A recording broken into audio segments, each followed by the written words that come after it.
on breaking social norms. Let's start with who I did this experiment on. For this experiment, I conducted it on my friend Shay during our lunch period.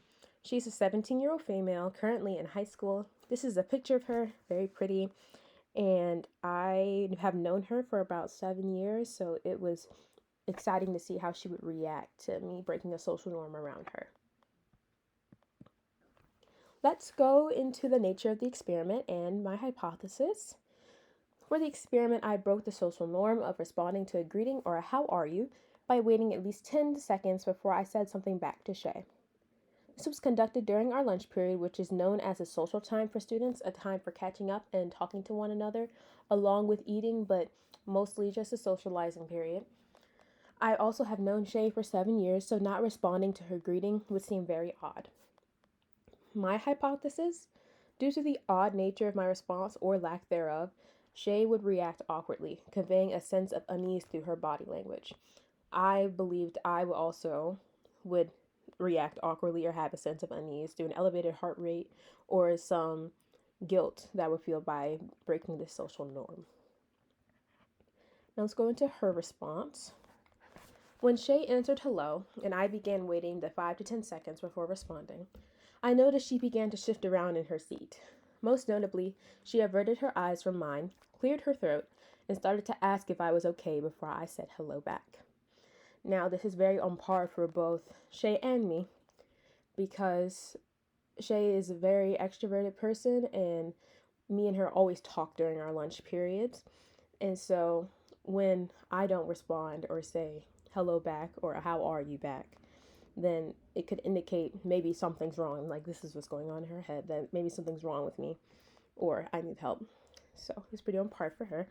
Let's go into my reaction. When I first started this experiment on Shay, I was only a little nervous, but mostly excited.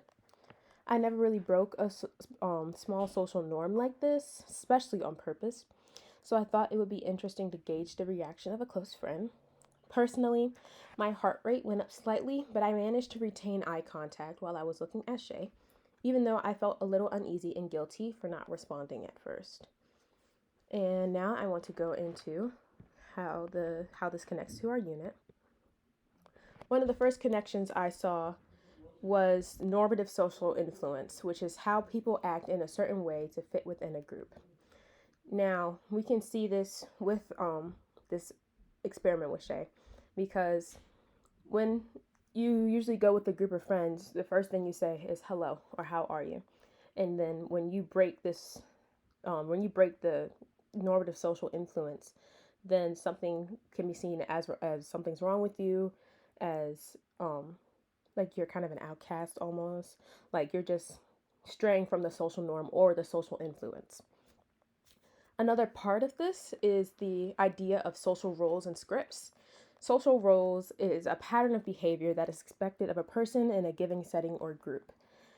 And so when a social role is broken, such as the role of a friend, then a friend or a peer, then again, that can create a sense of unease in the surrounding people. And another thing is the idea of social scripts, which is again a pattern that is expected of someone in a social interaction. So an example of this is, say, when you go to order at a restaurant. The usual social script is that you go there, you speak to the host seats you, you talk to the waitress, you order, you get your food, you eat, and you end up paying, tipping, and leaving, right? But when this social role is broken, say not greeting a waitress or a waiter, or waiting too long to order your food, then again, you get that feeling of outcast, or people just view your action as socially unacceptable. And so what I wrote here was breaking a social norm, such as responding to a greeting, defies both the social role I assumed as a friend and the script seen when meeting someone. When a script or role is broken, then the surrounding people may feel uneasy or worried, which may have prompted Shay to say, "Are you okay?" Another interesting thing about social scripts is how there are built social scripts for people who have autism. At least that's what I saw from my research, that help them know how a interaction is supposed to go and the correct steps that they take to fit within a social group. And the last connection I wanted to talk about was the cognitive dissonance. When holding to opposing beliefs or behaviors, it can cause psychological discomfort. This points to the feeling of an elevated heart rate or mental distress that comes with breaking a social norm. So, in this experiment, this is from my reaction. When you have two opposing beliefs, knowing you're supposed to say hi to Shay, and then you go against it with an opposing behavior by not saying hi to Shay, that those two beliefs and behaviors, they begin to clash and cause this cognitive dissonance. It can cause psychological discomfort, as stated.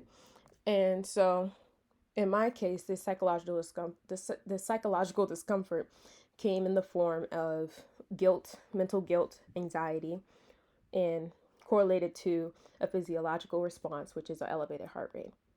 So it was very interesting to see how all this connected to one another, and how normal social interactions we have day to day really do fit within the psychological climate or the social climate of a culture. So very fun.